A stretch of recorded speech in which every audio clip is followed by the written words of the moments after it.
Can a rejected alpha find love beyond prejudice? Chapter 1. The Alpha They Denied. The full moon hung heavy in the sky, pale and unforgiving, as though even it had come to witness Ronan Ashclaw's disgrace. He stood in the center of the Blackridge Pack clearing, tall, broad-shouldered, unbowed despite the iron chains binding his wrists. Ronan was everything an alpha was meant to be. Power coiled naturally in his frame, in the sharp cut of his jaw, in the quiet dominance of his presence. Even stripped of rank, his wolf radiated strength. That was what made the moment unbearable. Ronan Ashclaw was not weak. He had never been weak. Yet tonight the pack had decided that strength was no longer enough. Silver eyes, once filled with certainty, now burned with restrained fury as the council elders circled him. Their voices were sharp, rehearsed, dripping with generations of fear disguised as law. Your bloodline is flawed. Your strength is dangerous. You are unfit to lead. Each accusation struck deeper than claws. Ronan had trained since boyhood to serve the pack. He had bled for them, fought for them, protected their borders while others slept. He had believed, foolishly, that loyalty would one day outweigh prejudice. He was wrong. The final words came from Malvek Ironfang, the ruling alpha, his voice loud enough for every wolf to hear. By the authority of the Blackridge Pack, Ronan Ashclaw is stripped of his title, cast out, and rejected. The word rejected echoed like a death sentence. A murmur rippled through the crowd, some satisfied, others uneasy, but none stepped forward. No one defended him. One by one, familiar faces turned away as though shame were contagious. All except one. At the edge of the gathering stood Selene Frostveil. She did not cheer, she did not look away. She watched Ronan with an intensity that stole the breath from his lungs. Selene was quiet by nature, often overlooked, but in that moment she was impossible to ignore. Moonlight traced the pale line of her face, catching in her silver-gray eyes. There was no fear in them, no judgment, only something raw, something searching. Ronan's wolf surged violently inside his chest. The world narrowed, the voices faded, her scent reached him, cool, clean, unmistakable. Mate. The realization slammed into him with terrifying force. No, not now, not like this. Pain ripped through his chest, not from the chains, not from the rejection, but from the cruel timing of destiny itself. What right did a rejected alpha have to a mate? What fate would bind her to a man the pack had just deemed unworthy? Blood trickled from Ronan's clenched fists as his claws bit into his palms. Without another word, he tore free and ran. He ran into the forest, into exile, into the cold darkness beyond pack borders, carrying rejection in his bones and destiny burning in his veins. Behind him, Selene Frostveil remained frozen beneath the moon.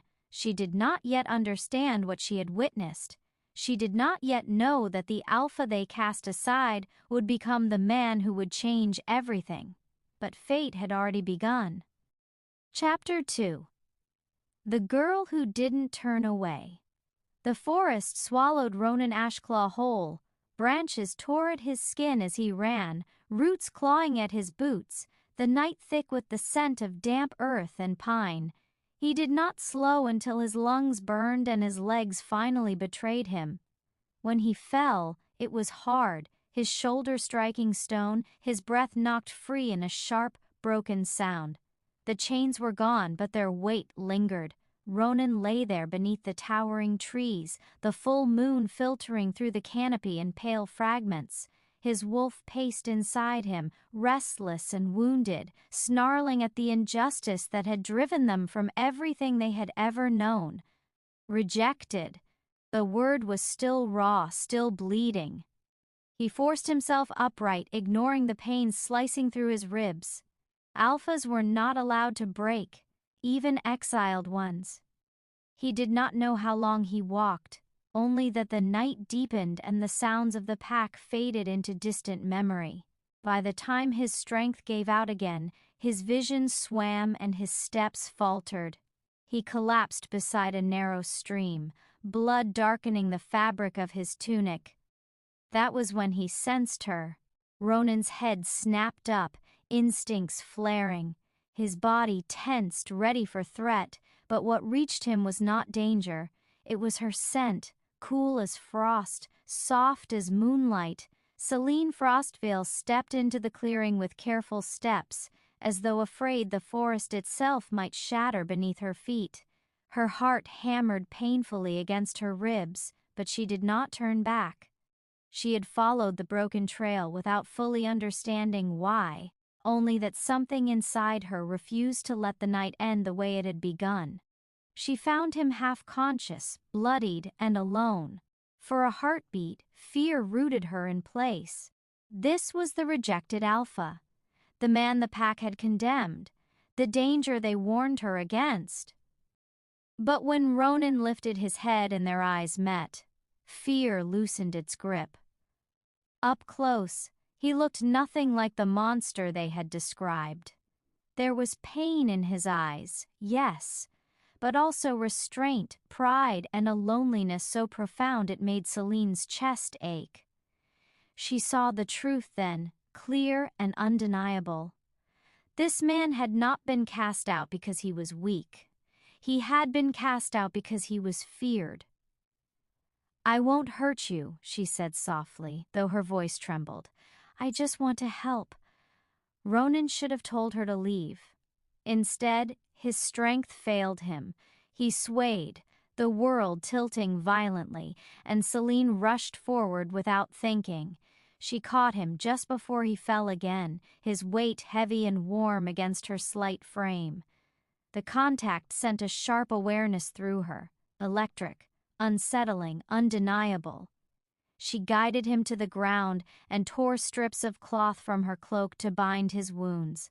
Her hands shook, but she did not stop. Each careful touch felt strangely intimate, as though she were tending to something precious rather than dangerous. Ronan watched her through half-lidded eyes, confusion and disbelief warring within him. "Why?" he asked hoarsely. "After what they said, why follow me?" Selene hesitated. "I don't know," she admitted. "I only know I couldn't turn away." The truth of it settled between them, quiet and heavy. As she finished binding his wounds, the moonlight shifted, spilling fully across the clearing. Selene felt a sudden pull deep in her chest, warm, insistent, terrifying. Her breath caught, her pulse racing as something ancient stirred within her blood. Ronan felt it too. His wolf stilled, then surged forward with sudden clarity. Not yet a bond, not fully, but close enough to promise that nothing between them would ever be simple again. Selene rose slowly to her feet, meeting Ronan's gaze once more. "I'll help you reach the border at dawn," she said. "After that, we'll see." Ronan nodded, though unease coiled in his chest, because he already knew the truth. The girl who had followed him into exile was not meant to walk away, and as the moon climbed higher above them, fate drew its first quiet line between a rejected alpha and the woman who had chosen to see him when the world refused to. This was not the beginning of safety. It was the beginning of everything changing. Chapter 3, When the Bond Awakens. Dawn crept slowly through the forest, pale light threading between the trees like hesitant fingers. The night's chill still clung to the air, wrapping the clearing in silence broken only by the soft rush of the nearby stream. Ronan Ashclaw woke with pain humming through every muscle. For a moment he did not move. He lay still against the earth, listening to the forest, to his own breathing, to the unfamiliar calm inside his chest. Then he sensed her. Selene Frostveil knelt a short distance away, her back to him, coaxing a small fire to life. The faint crackle of burning wood stirred something warm and unexpected within him. Her presence felt grounding. As though the world had shifted slightly, rearranging itself around her, he pushed himself upright, ignoring the protest of his injuries. Selene turned at the sound, relief flickering briefly across her face before she masked it. "You should still be resting," she said. Ronan met her gaze, searching for fear, regret, anything that would explain why she was still here. "I thought you'd be gone," he admitted. "So did I," Selene replied quietly. The words settled between them, heavy with meaning neither was ready to touch. As she offered him water, their fingers brushed. The world shattered. Heat surged through Ronan's veins, fierce and unrelenting. His wolf roared to the surface, recognition crashing through him with brutal clarity. The air thickened, charged with power older than reason. Selene gasped, her grip tightening as the same force ripped through her. Her heart thundered wildly, breath catching as sensations she had no name for bloomed inside her chest. Warmth, longing, certainty. She staggered back. "What was that?" she whispered. Ronan forced his claws back, fighting the instinct to pull her close. "To claim, to protect. It's the bond," he said, his voice rough. "It's waking." Fear flickered in Selene's eyes, not of him but of what the truth demanded. "A mate bond?" Ronan nodded once. Silence stretched between them, fragile as glass. "No," he said suddenly, stepping away. "This can't happen." Selene stared at him, confusion giving way to hurt. "You don't get to decide that alone," she said. "I do," Ronan replied harshly, "because you deserve more than a rejected alpha hunted by his own pack." The words cut deeper than he intended. Selene drew herself up, her quiet strength hardening into resolve. "You don't know what I deserve," she said, "and you don't get to push me away just because you're afraid." Ronan flinched, not at her anger but at her truth. The bond pulsed again, gentler this time, as though waiting. He turned his back on her, fists clenched. "If you stay," he said, "you'll lose everything." Selene watched him for a long moment, then nodded slowly. "Then I'll decide what I'm willing to lose." The sun finally broke through the canopy, bathing the clearing in gold. For a brief, fragile moment, the world felt suspended, balanced between what was and what could never be undone. Ronan knew then that denying the bond would cost him more than accepting it ever could, because destiny had not only awakened, it had begun to demand a choice. Chapter 4. The Price of Compassion. The Blackridge pack woke uneasy. Whispers slid through the stone paths and timber halls like smoke that could not be contained. Wolves spoke in low tones, eyes sharp with suspicion, noses lifting to scents that no longer belonged within the borders. Ronan Ashclaw had escaped, and worse, he had not escaped alone. Selene Frostveil returned to the pack grounds just after sunrise, her cloak damp with forest dew, her thoughts heavier than her steps. She moved carefully, aware that every familiar face now carried a question she could not yet answer aloud. She felt it before she heard it, the shift in the air, the quiet judgment, compassion she was learning was never invisible. "Where were you last night?" a woman asked as Selene passed the communal well. Selene paused. She could have lied. It would have been easier, safer. "I was in the forest," she said calmly. The woman's eyes narrowed.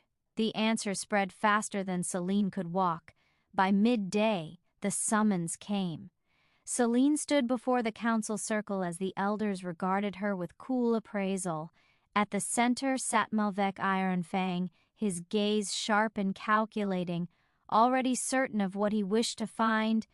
"You were seen following the rejected alpha," Malvec said. "Explain yourself." Selene lifted her chin. "He was wounded," a murmur rippled through the council. "You were warned," an elder snapped. "He is no longer one of us." "He never stopped being," Selene replied before she could stop herself. The words landed heavily. Malvec leaned forward, his voice smooth and dangerous. Compassion for traitors leads to treachery. You forget your place, Selene Frostveil. Selene's heart pounded, but she did not lower her gaze. My place, she said softly, is where my conscience allows me to stand. The council's silence was colder than any rebuke.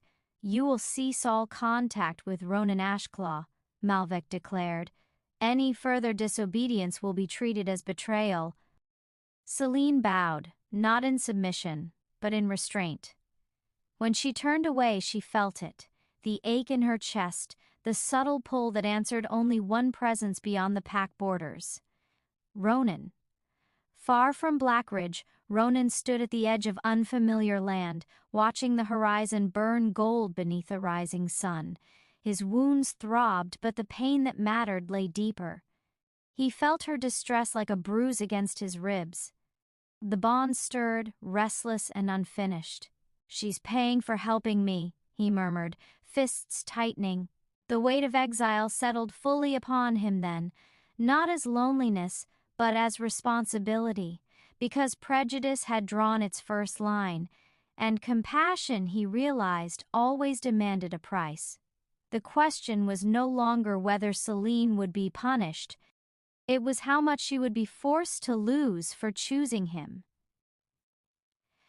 Chapter 5. The Lie That Stole His Crown. The land beyond Blackridge was quieter than Ronan Ashclaw remembered. No watch calls echoed through the trees, no patrol scents marked the borders. The forest stretched wide and indifferent, ancient and unclaimed, as though it had been waiting for him long before the pack decided he no longer belonged. Ronan made camp beneath a ring of old oaks as dusk settled. The fire he built was small, cautious, habit drilled into him by years of guarding territory that was no longer his.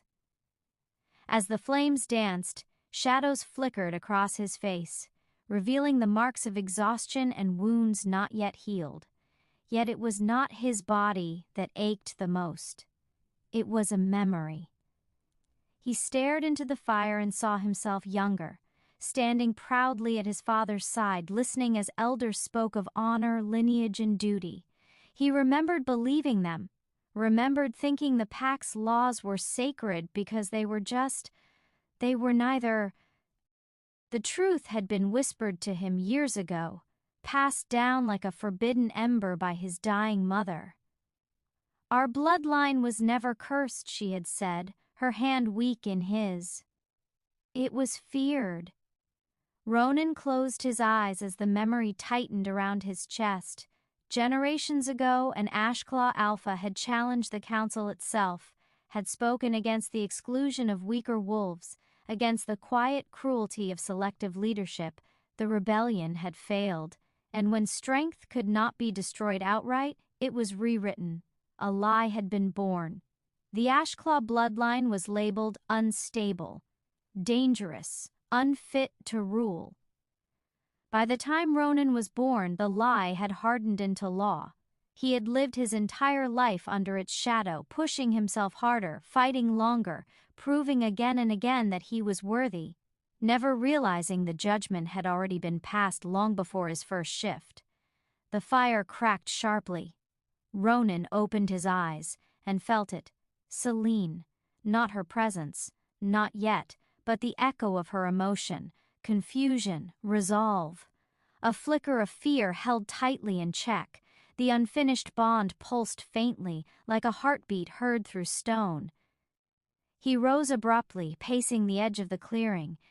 She shouldn't be paying for my past, he muttered, but prejudice was never satisfied with a single victim. Back in Blackridge, Selene Frostveil sat alone in her small chamber as night settled once more. The council's warning echoed endlessly in her thoughts, each word sharpened by the looks she had endured throughout the day.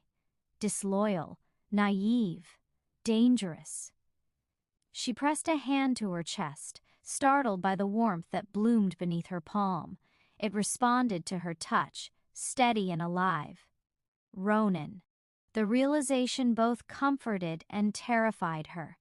She rose and moved to the narrow window overlooking the pack grounds. Wolves gathered below in small clusters, voices hushed, glances darting toward her door. She had become something new overnight. A question. Selene understood then what Ronan had always known. Prejudice did not need proof. It only needed permission. When the knock came, it was soft, but deliberate. Malvec Ironfang stepped inside without waiting for her answer. His presence filled the room, sharp and oppressive, his authority unquestioned. "You feel it, don't you?" he said calmly. "The pull." Selene stiffened. "Your concern for the rejected alpha has already unsettled the pack," Malvec continued. "Tell me, did you feel something more?" Selene met his gaze, heart pounding. "I felt a man who was wronged," she said. Malvec smiled thinly. "That is the danger of compassion," he replied. "It makes lies inconvenient." He stepped closer. "The Ashclaw line was condemned for a reason," he said quietly, "and if that reason were ever questioned, the pack would fracture." Selene's breath caught. "So you protect the lie," she whispered. Malvec's eyes hardened. "I protect order." When he left, the room felt colder. Far beyond the pack borders, Ronan lifted his head sharply, a growl rumbling low in his chest. The bond flared, stronger now, more insistent. They were closer to the truth than either realized. And as the moon climbed once more into the sky, Ronan understood the full weight of what had been stolen from him. Not just his crown, but his choice. The lie had taken his past. If it was not destroyed, it would take his future too. Chapter 6. The Mark She Shouldn't Bear. The mark appeared just before dawn. Selene woke with a sharp intake of breath, her fingers curling into the linen sheets as heat surged through her veins. For a moment she thought she was dreaming, caught between moonlight and memory, but the burning did not fade. It intensified. She pushed herself upright, heart hammering, and pulled the sleeve of her night tunic down. There, just below her collarbone, silver light bled through her skin. The symbol was faint but unmistakable, a crescent split by clawed lines. Selene stared, dread and awe tangling in her chest. A bond mark, incomplete but awakening. "No," she whispered. Bond marks were sacred, rare, and never formed with rejected wolves. Her door creaked softly. Era stepped inside, her sharp eyes immediately narrowing as she took in Selene's rigid posture. "You felt it too," Era said quietly. Selene did not answer. She simply turned her shoulder. Era froze. Stars above. The healer crossed the room in 2 strides, fingers hovering just above the glowing mark without touching it. "This should not exist," Era murmured. "The council will call it corruption," Selene finished. Era exhaled slowly. "They will call it treason." Silence pressed down on the room, thick with inevitability. "What does it mean?" Selene asked. Era's expression softened, though worry darkened her gaze. "It means the bond is choosing," she said, "and the bond does not care for laws written by fearful men." Across the forests beyond Blackridge, Ronan staggered awake with a growl tearing from his chest. Pain lanced through him, not physical but deeper, hot, claiming. He tore open his shirt and stared down at his own skin. The same mark burned over his heart. His breath shuddered. "Selene," he breathed. The bond surged violently now, no longer a whisper but a pulse, insistent, demanding acknowledgement. He dropped to one knee, fists digging into the earth as visions flickered at the edges of his mind. Silver light. Her gasp. Fear laced with resolve. Someone was watching her. Ronan rose instantly. Back in Blackridge, the mark refused to stay hidden. Even wrapped in layers, Selene felt its heat bleed through cloth, humming softly with every beat of her heart. By midday, whispers followed her like shadows. eyes lingered too long, sense sharpened with suspicion. When the council bell rang, Selene knew. The chamber was already full when she entered. Elders sat rigid, expressions carved from stone. Malvec Ironfang stood apart, arms crossed, gaze fixed on her chest. "Show us," he said. Selene did not pretend ignorance. She loosened her cloak. The glow filled the room. Gasps rippled outward. "A bond mark?" one elder hissed. "With him?" Another snarled. Malvec stepped forward. "This is precisely why the Ashclaw line was severed," he said calmly. "Their presence destabilizes even the purest among us." Selene lifted her chin. "The mark chose," she said. "Not me." "And that," Malvec replied coldly, "is the problem." The verdict came swiftly. Selene was confined to the inner grounds, watched, isolated, studied like a contagion. Yet that night, alone beneath her blankets, Selene pressed trembling fingers to the mark. Instead of fear, she felt strength, resolve, a promise that pulsed between two hearts, stretched across distance and defiance. Far away, Ronan stood at the edge of Blackridge territory, the moon carving his silhouette in silver. The bond pulled, harder now. "They marked you as my weakness," he murmured. His eyes burned with quiet fury. "They have no idea what they've awakened.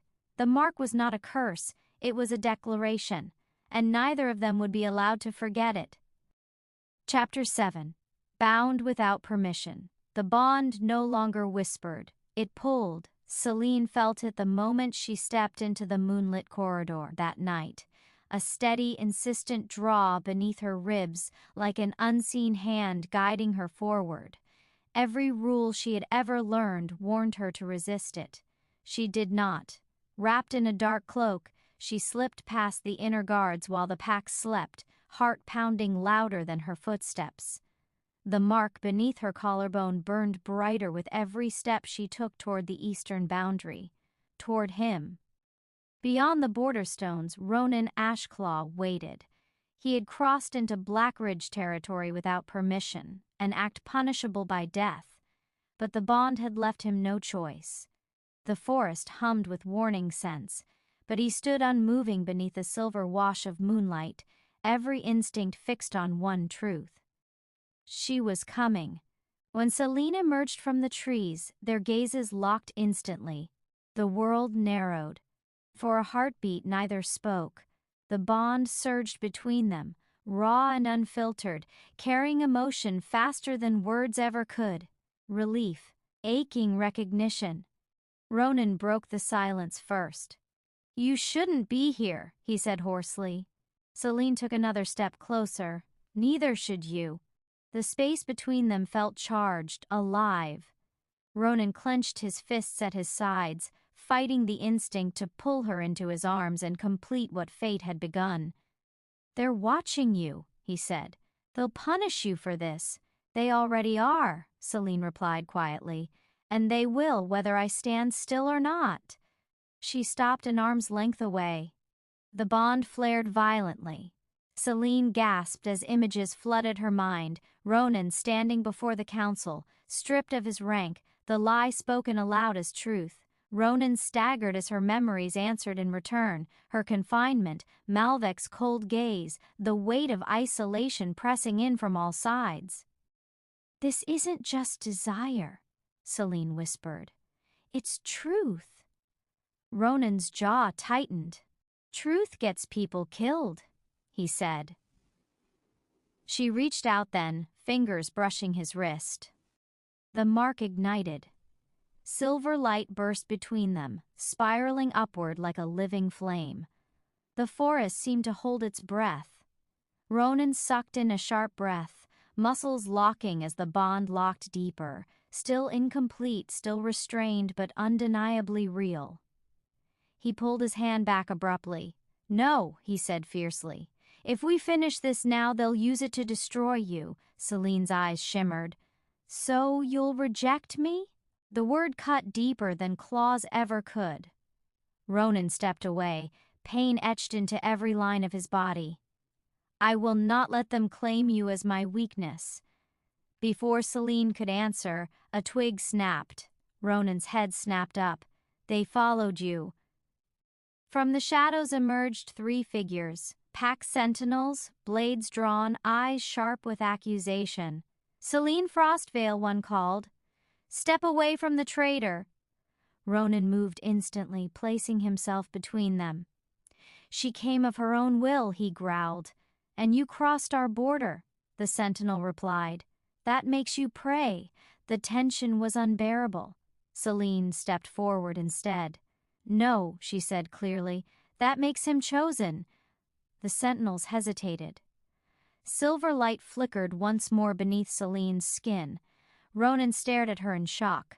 You don't know what you're risking, he whispered. Selene met his gaze, unwavering. I do, she said, and I choose it. The sentinels retreated, not convinced but unsettled. When they were gone, silence reclaimed the forest. Ronan exhaled shakily. You shouldn't have said that. Selene smiled faintly. Neither should destiny have chosen a rejected alpha. Moonlight bathed them as they stood facing one another, bound not by ceremony or permission, but by something far older. Ronan brushed his thumb over the glowing mark on her skin, reverent but restrained. This bond, he said quietly, it was never meant to be allowed. Selene leaned into his touch. Then we'll survive without permission. They parted before dawn, unfinished and unresolved, but irrevocably changed. The bond had crossed its first boundary. The next would demand sacrifice. Chapter 8. The Council's Ultimatum. The summons arrived at sunrise. 3 sharp tolls of the council bell cut through Blackridge like a blade, commanding attendance and obedience in equal measure. Selene stood at her window as the sound faded, fingers resting over the still warm mark beneath her collarbone. They knew, not everything, but enough. By the time she entered the council hall, the atmosphere had already hardened. Elders filled the crescent seats, their faces drawn and severe. Guards lined the walls, hands resting on weapons not meant for ceremony. Malvec Ironfang stood at the center. The Frostveil is called to answer, he announced. Selene walked forward alone. The chamber felt smaller with every step, the weight of countless generations pressing down on her shoulders. She kept her head high, even as murmurs rippled through the hall. She defied confinement. She crossed the boundary. She carries the mark. Malvec raised a hand, silencing them. You are bound to a rejected alpha, he said calmly. Do you deny it? Selene did not hesitate. No. The word struck like a blow. An elder rose abruptly. You endanger the pack, she snapped. The Ashclaw bloodline is forbidden. And yet, Selene replied, her voice steady, the bond remains. Malvec's gaze sharpened. That is precisely why this council must intervene, he turned to the elders. The law grants us authority to sever an unclaimed bond before it completes. A hush fell. Selene's breath caught. Severance was rare and brutal. Many did not survive it unchanged. You would mutilate destiny to preserve a lie, Selene said softly. Malvec's jaw tightened. We will preserve order. He faced her again. You are given a choice. The word felt like mockery. Renounce Ronan Ashclaw publicly, Malvec continued. Allow the bond to be forcibly severed. In return, your position, your safety, and your family's standing will be preserved. Selene felt the room spin. And if I refuse? Malvec's voice dropped. Then you will be stripped of rank, exiled from Blackridge, and the Ashclaw will be hunted. The ultimatum hung in the air, sharp and merciless. Far beyond the hall's stone walls, Ronan froze. The bond flared violently, pain ripping through his chest like claws. He dropped to one knee, breath ragged. They've cornered you, he whispered. The forest answered with silence. Selene closed her eyes. She saw Ronan standing alone beneath the trees, saw the lie carved into his life like a brand. saw the future the council offered her, safe, sterile, and built on betrayal. She opened her eyes. "I will not renounce him," she said. Gasps erupted. Malvek stared at her, something dark flickering behind his calm. "Then you accept the consequences." "I accept the truth," Selene replied. The council erupted into an argument. Voices clashed, fear and fury bleeding together. "The bond is destabilizing. If others follow her example..." Malvek raised his hand once more. "Enough." He turned back to Selene. "You have until the next full moon," he said. "At its rise the bond will be severed, or blood will be spilled." The sentence rang like a death knell. Selene was escorted out under guard, her heart pounding but her resolve unbroken. That night she slipped back into her chamber and pressed both palms over the glowing mark. "We don't have much time," she thought. Across the forest, Ronan lifted his head toward Blackridge, eyes burning. "They have made it a war," he growled. The moon climbed higher, cold and indifferent. The council had spoken. Destiny would answer. Chapter 9. The Choice That Burns. The night before the full moon tasted of ash. Selene could feel it in the air as she moved through Blackridge's sleeping corridors, a tension so thick it pressed against her skin. Every torch flickered too sharply, every shadow felt awake. She had one night. By dawn, the council would have sealed her fate. Selene paused at the threshold of the old archive chamber, a place long abandoned by the pack. Dust lay heavy on the stone shelves, scrolls untouched for generations, truths forgotten because they were inconvenient. She lit a single candle. The flame wavered, then steadied. Her fingers trembled as she searched, guided not by logic but by instinct. The bond tugged faintly at her chest, urging her onward, deeper into memory. At last, she found it, a brittle ledger bound in cracked leather. Ashclaw. Her breath caught.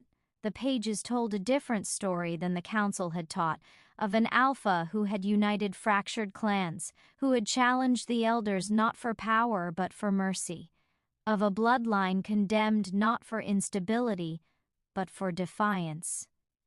Selene closed her eyes. "They lied," she whispered.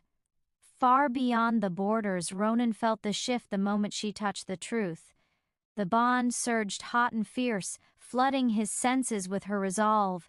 He straightened, breath sharp. "She's choosing," he murmured. Ronan moved through the forest with silent purpose, gathering allies long scattered.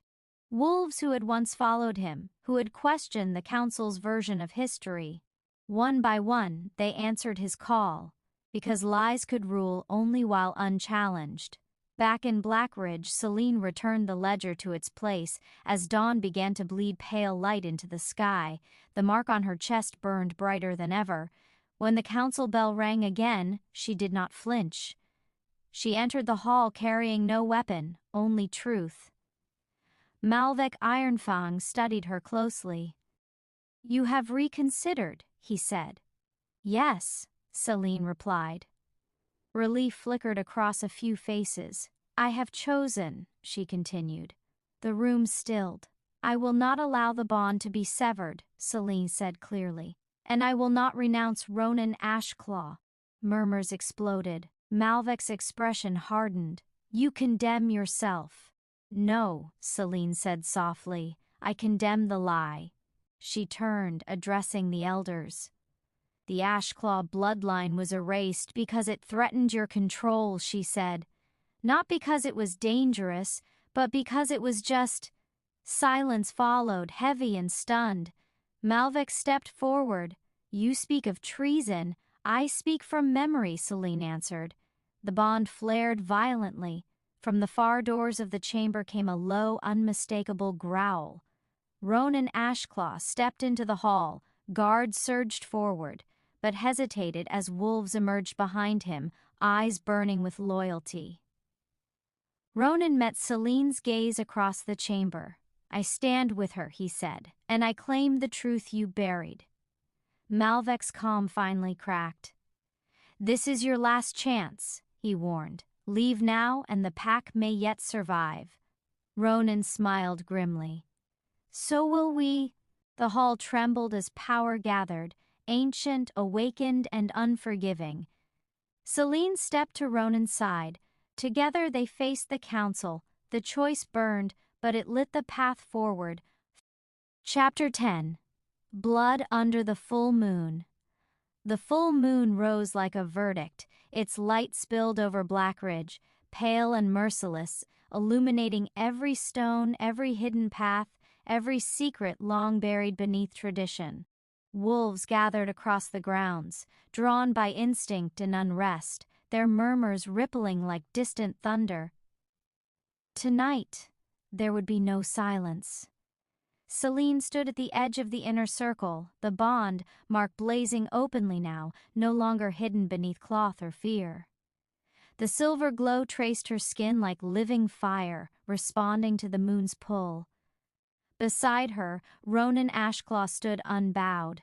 His presence alone fractured the pack's calm. Some wolves averted their eyes, others stared openly, uncertainty battling old prejudice. Behind him gathered those who had followed him from exile, fewer in number, but hardened by truth and loss. At the opposite end of the circle, Malvek Ironfang raised his voice. "By the authority of the council," he declared, "this bond is declared unlawful. The Ashclaw stands condemned." The words echoed sharply. Ronan stepped forward. "I was condemned before I ever spoke," he said. "Tonight I answer." A low growl rolled through the crowd. Malvek's eyes flicked to Selene. "Step away from him," he commanded. "This is your final chance." Selene did not move. "This is my choice," she said clearly, "and I stand in it."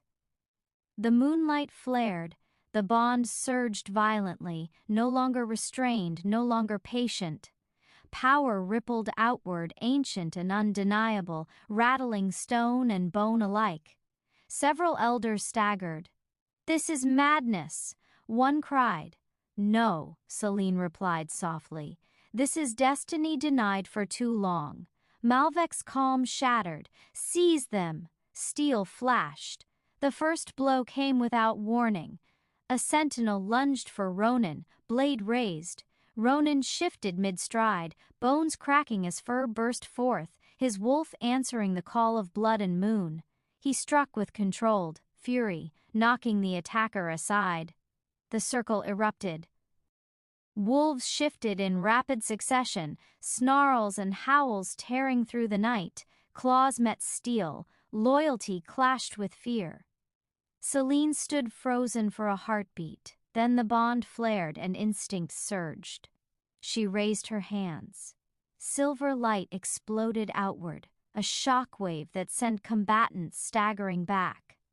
The ground trembled beneath her feet. The pack stared in stunned silence. "She carries the old power," someone whispered. Malvek snarled. "Kill the Ashclaw." The order snapped something final. Ronan roared, sound ripping from his chest as he launched himself into the fray, not as a rejected alpha, but as the leader he had always been. Wolves rallied instinctively to him, falling into formation without command. Blood stained the moonlit earth. Selene moved through the chaos, heart pounding, every sense alive. She felt Ronan's pain through the bond, sharp, sudden, and screamed his name. He faltered. A blade struck deep. Time fractured. Selene dropped to her knees beside him, hands shaking as she pressed them to his wound. The bond screamed, desperate and raw. "No," she whispered, "you will not fall here." The mark burned white-hot. Power surged, uncontrolled, ancient, forbidden. Ronan gasped as warmth flooded him, flesh knitting beneath Selene's glowing hands. The crowd recoiled in terror and awe. Malvek stared, horror etched across his face. Impossible. Ronan rose slowly, bloodied but alive, eyes blazing silver. "This is what you feared," he growled. Not corruption, change. The fighting slowed, wolves hesitating, shaken by what they had witnessed. The full moon hung heavy overhead, watching without judgment. When silence finally fell, bodies lay scattered, the old order fractured beyond repair. Selene stood beside Ronan, trembling but unbroken. "This isn't over," Malvek said hoarsely. Ronan met his gaze. "No," he agreed, "it's begun." Blood had been spilled, and under the full moon, the future had chosen its side. Chapter 11. The Alpha. The pack feared. Morning came reluctantly. Mist clung to the blood-stained grounds of Black Ridge, softening the violence of the night before but unable to erase it. Wolves moved quietly among the wounded, tending to allies and enemies alike, their eyes wary, their loyalties shaken. Nothing would ever return to what it had been. Ronan stood at the center of the broken circle where the council had once ruled unquestioned. His shirt hung torn, dried blood dark against his skin, but his posture was steady, unyielding. The moon had faded, yet its power still lingered in him, humming beneath his bones. They watched him, some with fear, some with awe, some with a reluctant recognition that leadership had a scent, and it was his. Selene approached quietly, exhaustion etched into her features. The glow of the bond mark had dimmed, but its presence remained constant, a living promise between them. "You should rest," Ronan said without turning. "So should you," Selene replied. Their eyes met, and in that moment the chaos fell away. "You didn't run," Ronan said softly. Selene lifted her chin. "Neither did you." Across the grounds, Malvek Ironfang was bound at the wrists, guarded but unbowed. His gaze never left Ronan, calculating even in defeat. "The pack fears you," Malvek said when Ronan approached. "They always have." Ronan stopped before him. "They were taught to," he replied. Malvek smiled thinly. "You wield power without restraint," he said. "That makes you dangerous." Ronan leaned closer, voice low. "No," he said, "it makes me honest." Malvek's smile faltered. The elders gathered cautiously, murmuring among themselves. The old hierarchy was cracked, but habit clung hard. "We need order," one elder said. "The pack cannot survive chaos." Ronan turned to them. "The order built on lies is already dead," he said. "What you fear is not me, but change you can't control." A ripple passed through the gathered wolves. Selene stepped forward then. "He doesn't seek the crown," she said, "but leadership has already chosen him." The words carried weight. Ronan looked at her sharply. "I won't rule by force," he said. "Anyone who wishes to leave may do so." Silence followed. Then one wolf stepped forward, then another, and another. Not all, but enough. Malvek's eyes widened slightly. "You think this ends with loyalty?" he said. "The old alliances will rise against you." Ronan nodded. "I know." He turned away, signaling for Malvek to be taken into custody. Later, as the sun climbed higher, Ronan stood at the ridge overlooking Black Ridge. Selene joined him, the wind carrying the scent of pine and blood-washed earth. "They fear what you could become," Selene said. Ronan exhaled slowly. "So do I." She reached for his hand, fingers threading with his. "We'll face it together." Ronan squeezed her hand gently. The pack feared an alpha who would break their chains," he said. They were right to. Below them, Blackridge stirred, wounded, wary but alive. The alpha they feared had risen. Whether they followed him or not, the old world was already gone. Chapter 12. The fracture beyond Blackridge News travels faster than wolves. By the second sunset after the blood moon, Blackridge was no longer an isolated wound. It was a signal fire. Messengers ran hard through forests and valleys, carrying versions of the same story shaped by fear, envy, or hope. The rejected alpha had returned, but the council had bled. But a bond forbidden by law had ignited power long thought extinct. Ronan felt the shift before the first outsiders arrived. He stood at the western lookout, eyes narrowed toward the distant tree line where unfamiliar scents tangled with the wind. Selene joined him, her presence grounding, though tensions still coiled tight beneath her calm. "They won't come with peace," she said. Ronan nodded. They never do when order cracks. By midday the first delegation arrived. 3 wolves from the Iron Veil pack, their insignia worn openly, their smiles too practiced. They bowed just deeply enough to be polite. "We seek clarity," their leader said. "The balance has been disturbed." Ronan studied him coolly. Truth tends to do that." The wolves exchanged glances. "The councils beyond Blackridge are concerned," the leader continued. "They ask whether you intend to claim authority." Ronan's jaw tightened. "I intend to protect my people," he said. "Titles mean little." The answer did not satisfy them. By dusk more visitors came, some openly hostile, others quietly curious. Old alliances wavered, neutral packs hesitated. Selene watched it unfold with growing unease.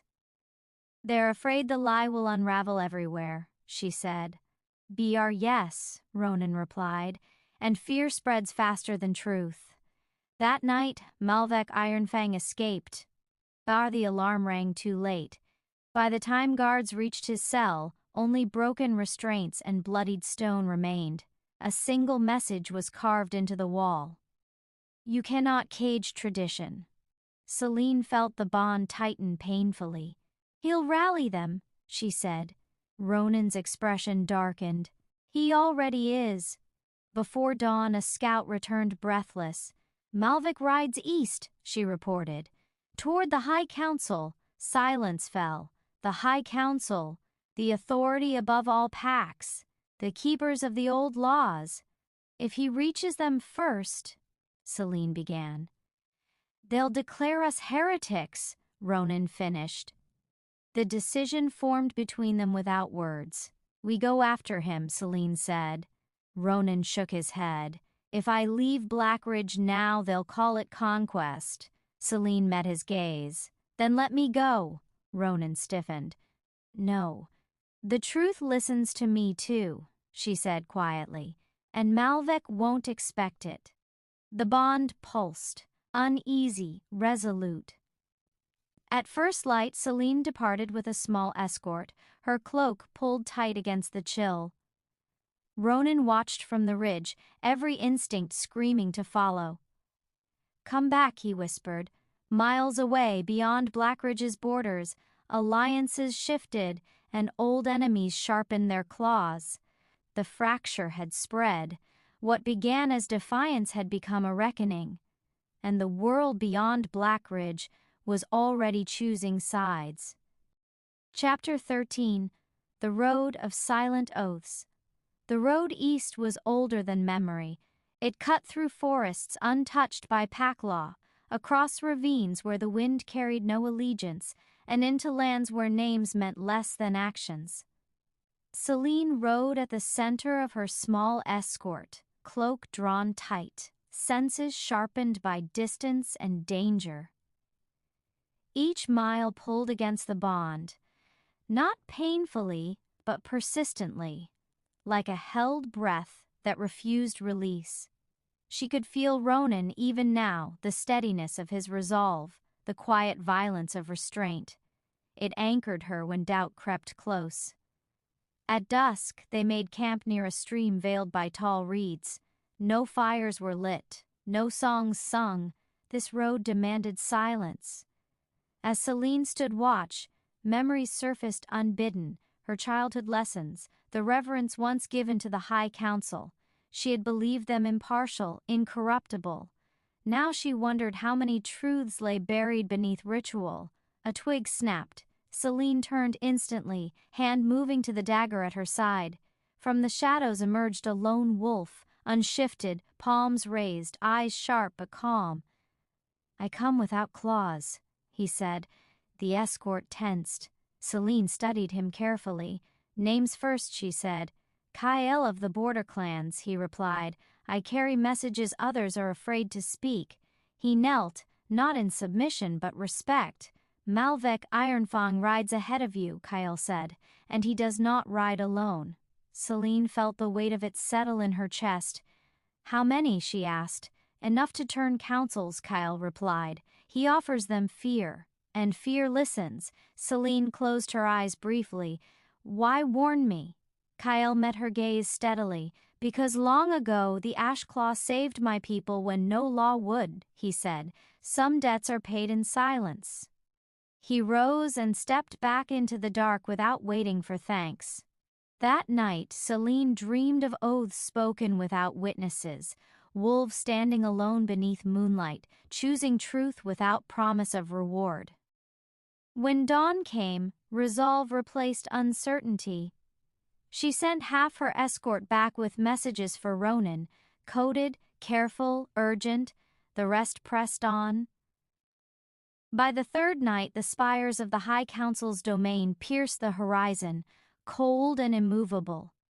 Selene slowed her horse. The bond thrummed. She placed a hand over the mark.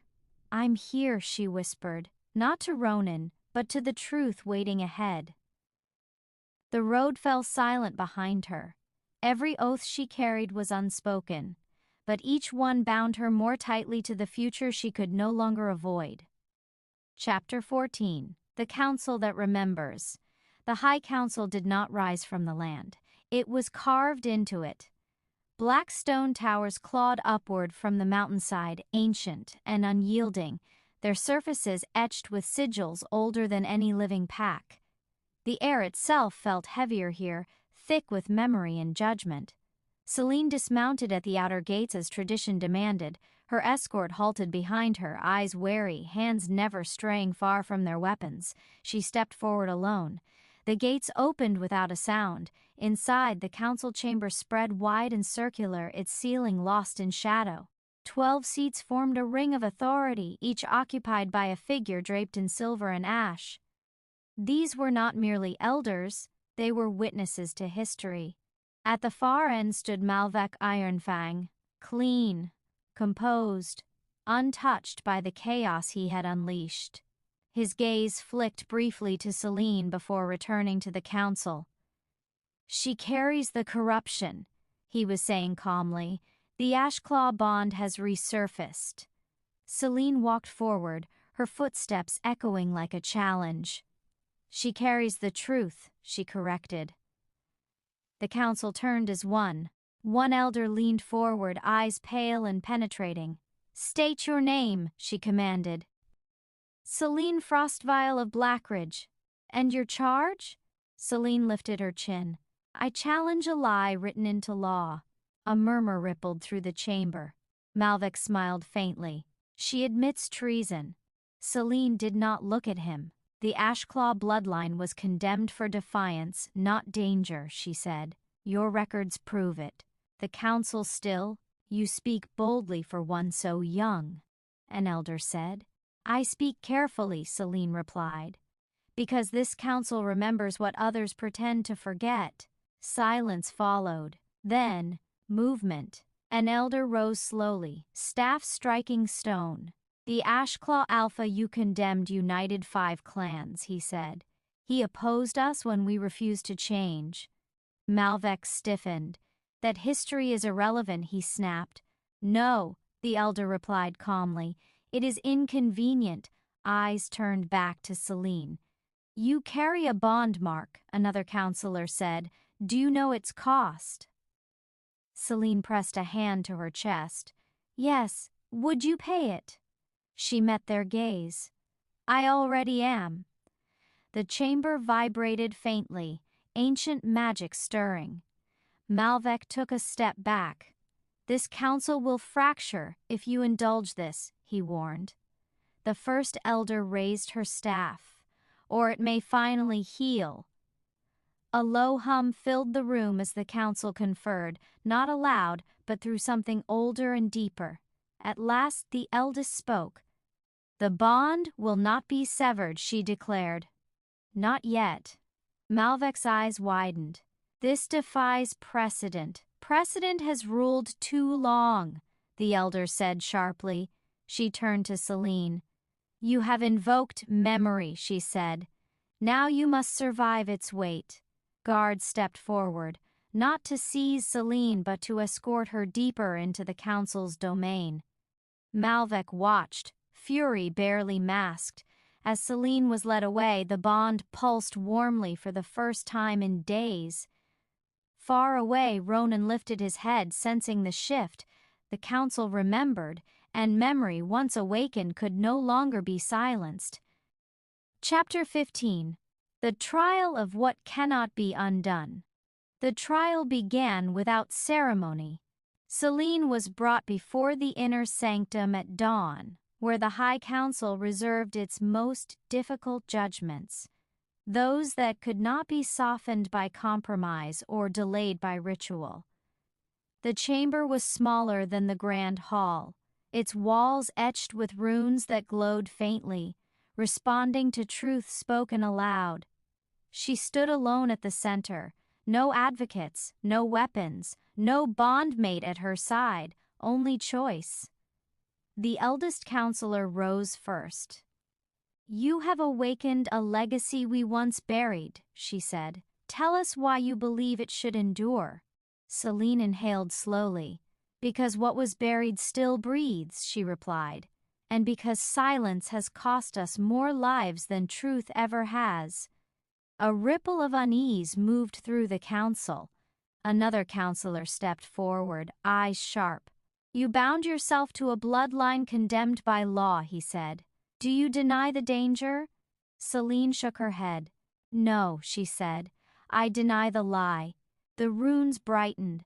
Malvec Ironfang stood at the edge of the chamber, restrained but permitted to witness. His gaze never left Selene, calculation and bitterness warring behind his calm exterior.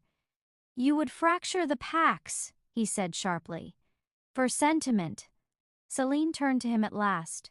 "For justice," she replied. "There is a difference." The bond stirred faintly, warm and steady as though affirming her words. The eldest raised her staff. "Then hear the cost," she said. The chamber darkened. "To protect this bond and the truth it carries," the counselor continued, "you will be stripped of council protection. You will stand outside all formal alliances. If war comes, no law will shield you." Selene's pulse quickened, but she did not look away. "And Ronan Ashclaw?" she asked. "He will remain unrecognized," another counselor said. "No crown, no council seat, only the loyalty he earns." Selene nodded slowly.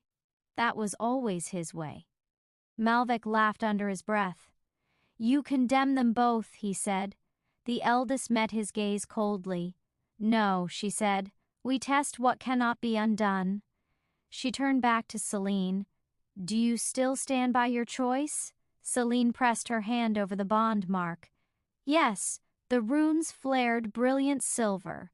The verdict was sealed. Later, as Selene was escorted from the sanctum, exhaustion finally settled into her bones. Yet beneath it flowed something stronger, clarity. Far away, Ronan felt the shift ripple through the bond like a calm after storm. "They chose," he murmured. The wind carried no answer, only the promise of consequence. Some trials do not end in victory or defeat, they end in commitment. Chapter 16. The Alpha Without a Crown. Ronan Ashclaw stood at the edge of the northern ridge as dusk bled into night, the wind tugging at his coat like a challenge. Below him, the scattered camps of the border wolves flickered with firelight, unclaimed packs, exiles, and survivors who owed loyalty to no council and trusted no crown. They had gathered not because they were summoned, but because they sensed change. Ronan felt it too. The bond thrummed low and steady in his chest, carrying Selene's resolve across the miles. She had chosen the harder path, so had he. He descended the ridge without announcement. Conversations stilled as he passed. Eyes followed him, not with reverence but with recognition. This was not a king walking among them. This was a wolf who had bled, lost, and endured as they had. A scarred beta stepped forward. "You have no claim here," the man said bluntly. Ronan stopped. "I know," he replied. "I'm not here to take." That answer unsettled them more than a threat would have. He reached the central fire and faced the gathered wolves. "The council won't protect you," Ronan said. "They won't protect me either." Murmurs spread. "But Malvek will come," he continued, "and when he does, he won't ask who you are or what you believe. He'll only ask who stands in his way." Silence followed. A young she-wolf spoke up, voice trembling but clear. "And what are you offering?" Ronan met her gaze. "Choice," he said. "Stand alone and be hunted, or stand together and be seen." The fire crackled, sparks lifting into the dark. "No council," Ronan went on. "No crowns, no bloodlines above another. Loyalty earned, not enforced." The words carried weight, not because they were new, but because they were rare. An older wolf stepped forward, eyes sharp with years. "You sound like the Ashclaw they erased," he said quietly. Ronan nodded once. "They erased the name," he said, "not the truth." The bond pulsed warm. One by one, wolves stepped closer to the fire, not kneeling, standing. When the last had joined, Ronan exhaled slowly. He had no crown, but he had something older. As the moon climbed high, Ronan lifted his head and let out a low, steady call. Not a howl of dominance, but of presence. Far away, Selene felt it and smiled despite her exhaustion. An alpha did not need a throne to be followed. He needed only truth and the courage to stand first. Chapter 17. The Enemy Who Adapts. Malvek Irenfang did not rage. He calculated. From the high balcony of his stronghold. He watched messengers come and go, each carrying fragments of the same truth. Ronan Ashclaw was gathering wolves beyond council reach, and Selene Frostveil had survived judgment. Neither outcome had been his design, yet neither surprised him. "Force will fail," Malvek said quietly, fingers steepled behind his back. "It always goes against belief." The advisor beside him shifted uneasily. "And belief?" the man asked. Malvek smiled thinly. "Belief must be redirected." He turned from the balcony and moved toward the map table, where the territories of the northern packs lay etched in bone and ink. His finger traced trade routes, border paths, old alliance lines long thought irrelevant. "Send word to the southern packs," Malvek ordered. "Tell them the Ashclaw bond destabilizes balance. That Selene Frostveil seeks to crown herself through chaos." The advisor hesitated. "That is not true." Malvek's eyes flicked up. Cold, warning. "Truth is rarely useful," he said. "Timing is—" He straightened, adjusting his cloak. "Offer protection," he continued, "not commands. Fear is more effective when paired with gratitude." Miles away, whispers began to move faster than wolves. In border camps, questions replaced certainty. In council corridors, doubt crept where authority once stood firm. Malvek was patient. He did not need Selene silenced. He needed her isolated. That night Selene dreamed, not of danger, but of distance. She stood in a field of frost, calling Ronan's name.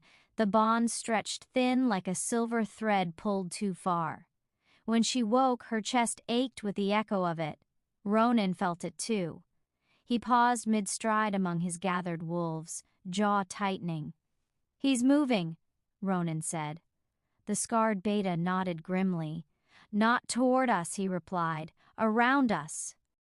Ronan looked to the horizon, where clouds gathered unnaturally fast.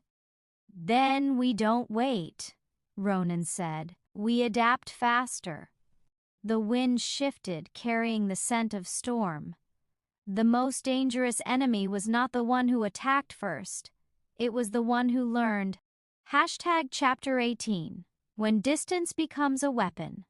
Distance did not arrive all at once. It crept in.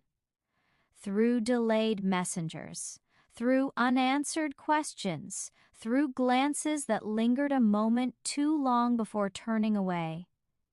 Selene felt it first in the council corridors, where conversations softened when she approached and alliances cooled without explanation. Wolves who once met her eyes now bowed politely and moved on. Politeness, she learned, was another form of exile.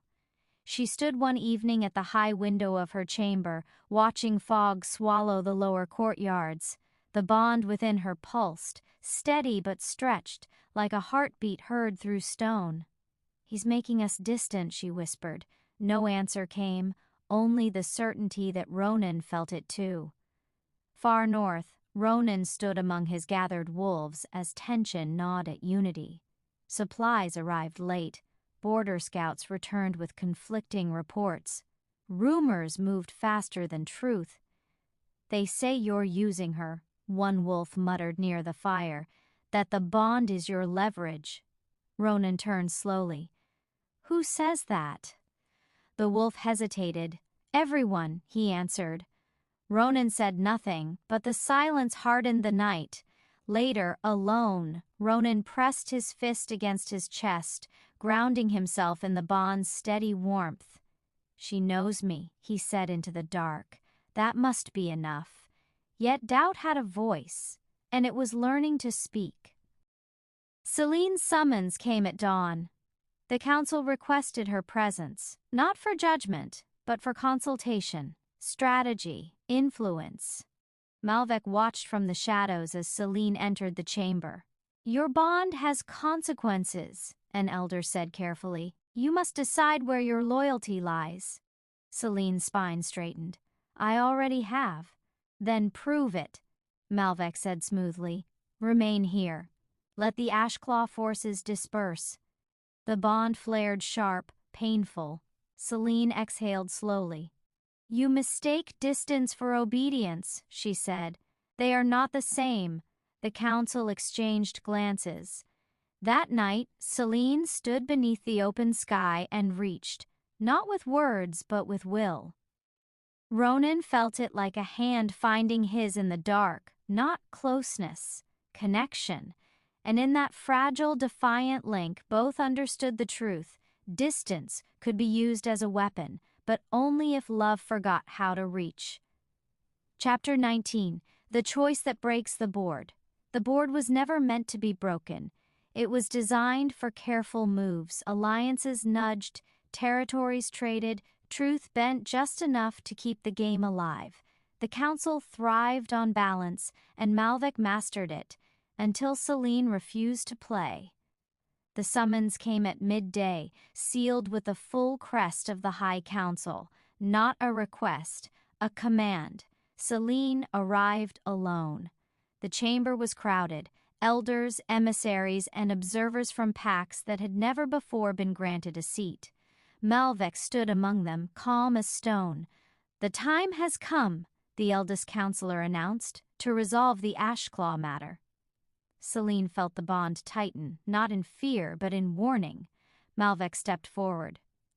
"We offer a solution," he said smoothly, "a public renunciation of the bond, no severing, no punishment, simply distance, formal and final." Murmurs followed. Ronan would be isolated.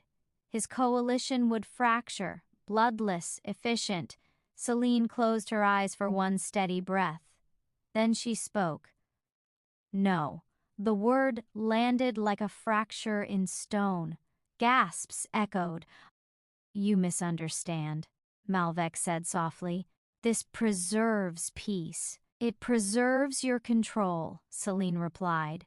"At the cost of truth." She turned, addressing the full chamber.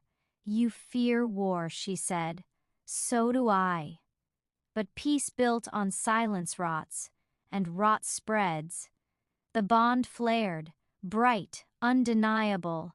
Selene lifted her hand, revealing the mark fully for the first time. I will not renounce what chose me, she said, nor will I ask Ronan Ashclaw to become smaller so others feel safe. An elder rose abruptly. This defies every structure we have. Yes, Selene answered. That is the point. Malvec's composure cracked. Just slightly. You would shatter the board, he said. Selene met his gaze without flinching. Then build something better, she replied. The chamber erupted. Arguments, protests, fear laid bare. And far to the north, Ronan felt the bond surge, not as pain, but as permission. He turned to his gathered wolves. She chose, he said simply. They did not ask what it meant. They already knew. Some choices do not end the game. They reveal who was never meant to keep playing. Chapter 20, What Rises After the Breaking. The world did not end when the board broke. It inhaled. Across the territories, something ancient stirred, not chaos but choice. Packs paused. Messengers hesitated. Old loyalties cracked just enough to let light through. Ronan Ashclaw felt it as dawn crested the ridge. He stood before wolves who had followed him without promise of crown or protection, only conviction. They waited now, not for command but for meaning. We don't march today, Ronan said. A ripple of surprise passed through them.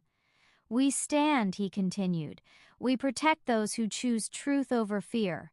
No conquest, no forcing. Silence followed. Then the scarred beta nodded once. That, he said, is worth bleeding for. Far south, Selene Frostveil walked out of the council gates for the final time. No guards followed her. No summons chased her steps. The council had not exiled her. They had lost the authority to stop her. At the threshold, between stone and sky, Selene paused and placed her hand over the bond mark. It pulsed, not urgent, not strained. Whole. She did not need to see Ronan to know where he stood. The world would remember this moment not as rebellion, but as beginning. Weeks later, they met again beneath an open moon. No ceremony marked it, no witnesses but the land itself. Ronan reached for Selene's hand, grounding, steady. We change things, he said. She smiled softly. No, she replied. We let them change. The bond shimmered, not blazing, not subdued, but balanced. Around them, wolves gathered, not in ranks, but in circles. Different packs, different histories, one future. Some still whispered Malvec's name, others spoke Selene's, but most spoke neither. They spoke of choice as the moon climbed. Ronan lifted his head and released a howl that was not a call to dominance, but to belonging. Selene closed her eyes, feeling the answer roll back through the land. The world had broken, and from its fractures rose something no council could command and no tyrant could erase. Not a throne, not a law, but a future chosen, together.